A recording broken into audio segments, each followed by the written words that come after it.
আসসালামু আলাইকুম, কেমন আছেন সবাই? আমি রাকিবুল ইসলাম। এতক্ষণ মোটামুটি অনেক আলোচনা শুনছেন এবং স্কিল আসলে কেন গুরুত্বপূর্ণ বর্তমান সময়ে। শুধু পড়াশোনা নিয়ে পড়ে থাকলে হবে না, স্কিলটাকে কাজে লাগিয়ে এবং বর্তমানে বিশ্বে স্কিলের উপরেই কিন্তু ডিপেন্ডেন্ট হচ্ছে। তো ওই জায়গা থেকে আপনাদের কী জন্য স্কিল শেখা জরুরি এই বিষয় নিয়ে অনেক আলোচনা হয়েছে। আমি এর ভিতর থেকে একটা স্কিল নিয়ে আপনি আলোচনা করব, শর্টভাবে সংক্ষেপে বলবো। তার ভিতরে যেমন আমি আলোচনা করব কি কেয়ার গিভিং নিয়ে। বর্তমান সময়ে কিন্তু অন্যতম একটা চাহিদা সম্পন্ন পেশা কেয়ার গিভিং। এটা আসলে মূলত সেবামূলক আর কি, নার্সিং ক্যাটাগরির পরের লেভেলে। আপনাদের এখানে কেউ আছেন যে ডাক্তার বা নার্স হওয়ার ইচ্ছা আছে, এরকম কিছু, বা ভবিষ্যতে ইচ্ছা আছে, বা দেশের বাইরে পড়াশোনা করার ইচ্ছা আছে, যাওয়ার ইচ্ছা আছে, এরকম কিছু? আচ্ছা, দেশের বাইরে যদি যেতে চান সেই ক্ষেত্রে বাংলাদেশ থেকে যারা যাচ্ছে আর কি, যে স্কিলটা প্রয়োজন হয় তার ভিতর টপ 1 নাম্বারে আছে কেয়ার গিভিং। বুঝতে পারছেন? তো ওই জায়গা থেকে যখন আপনি দেশের বাইরে যাওয়ার চিন্তা করতেছেন, দেশের বাইরে যে পড়াশোনা করার চিন্তা ভাবনা করতেছেন, সেই ক্ষেত্রে কিন্তু আপনার একটা এখন কি এসএসসি শেষ করেছেন এবং এইচএসসি শেষ করে তারপর দেশের বাইরে যাবেন, এরকম চিন্তা ভাবনাই তো সম্ভবত। এই মাঝখানে যে একটা সময় থাকবে বা আপনি যে একটা রোড ম্যাপ তো তৈরি করতে হবে। আপনার যে দেশে যাবেন ওই দেশের ল্যাঙ্গুয়েজ শিখতে হবে, এবং অনেকেই আমরা যারা যাব তাদের ক্ষেত্রে ওখানে যে কি একটা এডিশনাল ইনকামের প্রয়োজন আছে না, যে এই জন্যই যে কোন স্কিলটা শিখে যাব। তাহলে সেই ক্ষেত্রে টপ 1 নাম্বারে আছে আপনার কেয়ার গিভিং। যারা আসলে দেশের বাইরে যাওয়ার প্ল্যান করতেছেন এবং পড়াশোনা করার জন্য বাইরে যেতে চাচ্ছেন, তাদের জন্য এটা আসলে খুবই কাজে দিবে। এবং এই ক্ষেত্রে আপনারা যে দেশে যাবেন ওই দেশের ল্যাঙ্গুয়েজ শিখবেন এবং এই কোর্সগুলো আপনি পাশাপাশি করতে থাকবেন। আর এটার জন্য আপনাকে অত বেশি সময়ও দিতে হবে না এবং অত ইফোর্টও দেওয়ার প্রয়োজন নেই। তা এই যে একটা রোডম্যাপ আপনি নিজে এখন থেকেই তৈরি করতেছেন, দেখা যাবে আপনি এইচএসসির পরে যখন আপনি বাইরে যাওয়ার কথা ভাবতেছেন, যাবেন এবং প্ল্যানিং করতেছেন, তখন গিয়ে শুনলেন কারো কাছে যে আসলে এরকম একটা স্কিল আছে কেয়ার গিভিং, এটা করে আপনার দেশের বাইরে বিশেষ করে অস্ট্রেলিয়া, কানাডা, তারপর জাপান, সাইপ্রাস, এইসব বিভিন্ন দেশে যারা ইউরোপীয় কান্ট্রিগুলোতে এটার চাহিদা অনেক বেশি।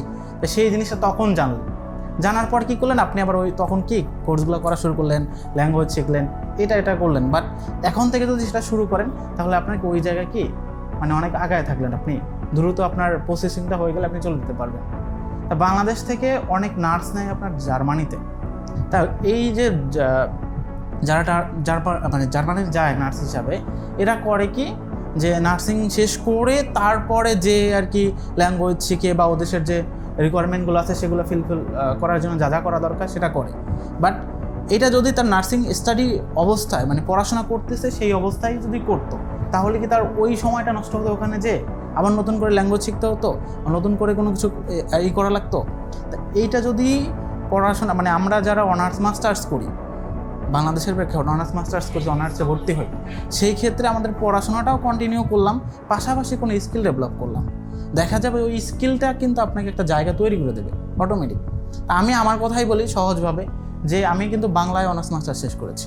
তা ওই জায়গা থেকে আমি অনার্স 3rd ইয়ারের পরে এই কেয়ার গিভিংটা নিয়ে আমি পাশাপাশি পড়াশোনার পাশাপাশি বিকালে ক্লাস করতাম। ক্লাস করার এখন আজকে কিন্তু মোটামুটি একটা জায়গায় আসছি এবং আমি একটা ইন্ডাস্ট্রিতে কেয়ার গিভিংয়ের ইনস্ট্রাক্টর হিসেবে আছি, বা বিভিন্ন বিষয়ে মাঝে মধ্যে পরামর্শ দিয়ে থাকি। ঠিক আছে, তাই আমি সহজেই বলবো যে আপনারা যারা বাইরে যেতে চান এবং বাইরে যাওয়ার ইচ্ছা আছে, পড়াশোনা নিয়ে ভাবার ইচ্ছা আছে, আমাদের দেশেও সুযোগ আছে।